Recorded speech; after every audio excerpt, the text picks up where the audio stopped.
বিষ্ণু সাল্লাল্লাহু আলাইহি ওয়াসাল্লাম একবার সাহাবীদের সাথে কথা বলতেছেন এভাবে হেলান দিয়ে, শুনতেছেন? বিশ্বনবী হেলান দিয়ে বলেন, আলা উনাব্বিউকুম বিআকবারিল কাবায়ের, সবচেয়ে বড় কবিরা গুনাহ কোনটা তোমরা জানো নাকি? সাহাবারা বললেন, আপনি সবচাইতে ভালো জানেন ইয়া রাসূলুল্লাহ, আপনি বলেন। বিশ্বনবী বলেন, সবচাইতে বড় কবিরা গুনাহ আল্লাহর সাথে শিরক করা, হেলান দিয়ে। 2 নম্বরে উকুকুল ওয়ালিদাইন, মাতা পিতার অবাধ্য হওয়া। 3 নম্বরটা যখন বলবেন হেলান থেকে উঠে নেবেন, সিরিয়াস। 3টা কবিরা গুনাহ তোমাদের বলবো না, বলেন। 2টা বলছে হেলান দিয়ে, একটা হচ্ছে আল্লাহর সাথে শিরক করা, 2 নম্বর হচ্ছে মাতা পিতার অবাধ্য হওয়া। 3 নম্বরটা যখন বলবেন, ওয়াকানা মুত্তাকিয়ান, তিনি হেলান দেওয়া ছিলেন, ফাজালাসা, সিরিয়াস হয়ে বসলেন।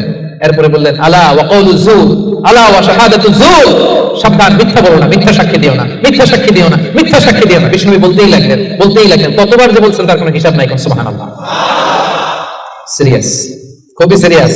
কারণ মিথ্যা সাক্ষী সমাজে বাতিলকে প্রতিষ্ঠিত করে, জালিমকে প্রতিষ্ঠিত করে। মিথ্যা সাক্ষী সমাজে অন্যায়কে প্রতিষ্ঠিত করে। চিল্লায় বলেন ঠিক কিনা?